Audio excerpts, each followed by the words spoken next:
This man's name is One. He is one of the richest billionaires on earth, definitely not Elon Musk. He basically made his money from living his childhood dream, which is inventing neodymium magnets, a piece of scientific work the world has never seen before. Okay, One doesn't love injustice. He wanted to be like the Batman in Justice League. He loves to help people as he feels that action speaks louder than words. Talking without actually taking actions isn't just worth it. So with the privilege of being a billionaire, One decides to fake his own death and form an anonymous group which was just like the Avengers but without superpowers. This group would help in taking down tyrants and bad people from different countries, people that the world couldn't touch. Let's dive straight into the story. Do not touch the exit button till you watch to the end. Sit back, relax and enjoy the video. Popularly known as Ryan Reynolds, and anonymously known as One in this American vigilante action thriller called 6 Underground. He recruits a team of 5 people including him. He gives them a numbered nickname. Just like him, these people have no past and are considered dead. So that means they faked their own death and decided to work as ghosts.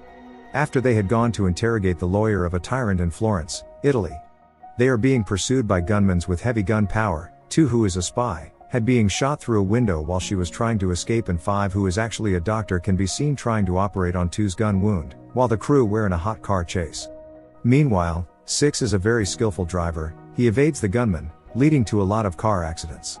While they are being pursued by a motorcyclist, 2 decides to step up for the crew by firing at the rider while she was still injured. As the chase becomes so intense, One requested that 4 help out. 4, another member of the vigilante crew, is a Skywalker who is basically good at running past buildings. He helped in taking out some gunmen in the most tragic way. One who had scooped out the eyes of the lawyer then uses his eyeballs to unlock the transmission between their number 1 target, Rovich, and his 4 generals. Number 3, who is a hitman, then helped out 4 in taking down the remaining gunmen, but in the process 6, the fast and furious driver, got killed in the most brutal way. This made the team devastated. They wrapped up his body. In an emotional moment they tossed him into the ocean. Nobody knew nothing about 6, as close relationships with each members was forbidden. It was worse till the extent that they didn't even know each other's name. One wanted it that way. He was like the professor of 6 skillful vigilantes, just that this time around they weren't robbing banks but fighting for the cause of the people, and their nicknames were based on numbers. One then tells the group that they had to find a number 7 to replace 6, the Gray Man. The movie then switches to Falcon Soldier on a mission in Afghanistan. Blaine is actually a sniper man from the Delta Force. On a screwed up mission in Afghanistan, Blaine saw his whole team die. He had the chance to save his teammates by taking a shot, but because of the orders from higher authorities, he didn't shoot. This event made Blaine live with guilt for the rest of his military life. While Blaine was thinking about his teammates and the effed up mission in Afghanistan, One came to him. He tells him that he would have ordered him to pull the trigger. He gives Blaine an opportunity to fight world-class evil leaders. He invites him to the crew as number 7. Blaine, who wanted to redeem himself, then accepts the offer. Blaine faked his death. A befitting burial with military paparazzi was conducted in honor of the soldier. Blaine was able to witness his own burial as his brother cried uncontrollably. One introduces 7 to the team. He briefs him on the vision of the crew, saying their objective is to take down world leaders who were bad. He reminds 7 that he is dead, so he is going to be restricted from visiting certain cities, and any association with his loved ones had to be cut off. One then tells the crew about their next mission and number 1 target, Rovich Elimov, a Kyrgyzstan dictator who treated his people as slaves. The team then discussed about the advantages of being dead but not actually dead, like not paying taxes, no criminal records and backstabbing girlfriends. One chipped in saying the most important aspect of being dead and yet still alive is the freedom. He then tells them about the coup he is planning to stage on Rovich, the Kyrgyzstan dictator, on the Day of the Dead. He tells them that they had to take out his 4 generals, which will mess up his day, because they are the most powerful people close to him. Then they have to free Rovich's democracy-loving brother who is held hostage. Then finally hit Rovich and bring back peace to the country. It wasn't going to be an easy mission. But with the help of One's neodymium micromagnets invention they could probably pull through. Blaine then inquires to know more about Rovich's story, so the movie takes us back to when it all started in Kyrgyzstan. People were fleeing the country because of Rovich's military rule. Rovich is so cruel to his people he takes down anyone who tried to rebel against him. One, who was still a philanthropist at that time, paid a visit to the Kyrgyzstan border, to carry out his good works on the injured and sick citizens. But he was just doing it for the papers and not actually from his heart. Just as he is trying to donate for the cause of the Kyrgyzstan people, Rovich launched an airstrike on the border, taking down so many people, young and old. As one watched so many defenseless people die that day, he decided to have a change of heart and actually put his good works into action. He decided to be a good Jeffrey Dahmer and form the anonymous vigilante group that will take down this tyrant leaders once and for all. It is believed that Rovich's philosophy is to use his power to communicate resolve and inspire fear to his enemies. One meets up with Rovich after a stage drama relating to tyrants. He tells him that no matter how a tyrant acts, justice was going to be served as demonstrated in the opera they had just seen. Rovich tells him that heroes always win in operas and drama, but it doesn't work that way in real life. One hooks up with a girl he met at the opera and suddenly developed an emotional connection with her. Had sex with her and then ghosted. The movie then switches to the present day. Number 4 reveals to 7 on how Murat, Rovich's brother, was imprisoned. He tells 7 that number 2 was actually working for Rovich before she was recruited. She had actually ambushed Murat while he was trying to escape. She captured him and then imprisoned him. So part of their mission is to rescue Murat from prison, although he isn't a saint, but he is still manageable. Back to the present day, the most feared dictator, Rovich then ordered his 4 generals to go over to Las Vegas, where they will meet up with Victor the arms dealer. He tells them to have fun and get drunk after they had completed the mission. One then informs the team that they will be going over to Las Vegas to take down the 4 generals. He tells them that they had to be careful because Las Vegas has more facial recognition software than anywhere in the world. So they needed to choose their disguises wisely. Be subtle and blend in. At Vegas, after the generals had concluded the arms business with Victor, they decided to have fun in a hotel, party with girls and get wasted. Well, they were actually wasted, but in a bad way. Number 2 and 3 had the worst disguise as they dressed as tennis players in one of the biggest events building in Vegas. They go over to the room the generals had lodged. They shot one of them who came to peek through the door after he heard a knock. They shot the remaining 2 in the most unexpected way ever. Then proceeded to the other room where the general who knew about the location of Murat was having sex with one of the girls. They held him at gunpoint and then demanded for the location of Murat. After he had revealed the location, he was shot in the head and died while he was still inside a woman. A pleasurable death. One then criticized their disguises, saying they dressed like clowns, overlooking his own Vegas biker costume.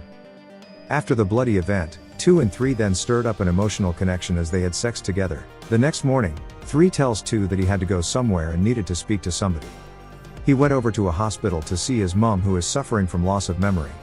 He tells her about the mission and how he was going to take out bad guys, so he can erase his bad past and write a new one, but his mother wasn't pleased with him as she tagged him a murderer for what he did in the past. 3, originally known as Javi, once worked for a mafia guy named Diego. At one mission he killed a little girl's father and suddenly developed guilt towards his actions, which made him stop working for Diego. Later that night, as he was about leaving, 1 sneaked up on him like Bruce Wayne would do to offenders in Gotham. He puts a gun to his head and warns him that he isn't supposed to relate with anyone or have anything to do with them. He tells him that they had sacrificed everything for this mission, so he has to respect it. At Turkestan, a furious Rovich then addressed his men on the killing of his generals. Since he had to replace the generals, he called out 4 other people who were next in line. But then throws them off the building, saying it wouldn't be wise to trust those who stood the most to benefit from the death of the generals.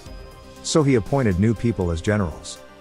Meanwhile, as the team prepares to fly to Hong Kong so they can rescue Murat, 4 narrated to the crew on how he was recruited by 1 during a failed mission. It was revealed that 1 doesn't like the word family, so if you are ever stuck up on a mission, he won't come back for you. In the next scene, Rovich travels to visit his brother in Hong Kong. He asks him if he knows anything about the attack on his generals, but Murat claims not to know anything. Rovich then tells Murat that this attacks on his generals will only increase the intensity of his strikes. He tells Rovich that he would be going back to Turkestan and he had given to Kik, a muscular bodyguard, strict orders to harm Murat if anything happens to him. 1 briefs the team on the mission. It is going to be a penthouse extraction as they are going to rescue Murat from his prison. They were going to use the cranes as the sniper's nest for 7 and then a crossover to escape from the penthouse.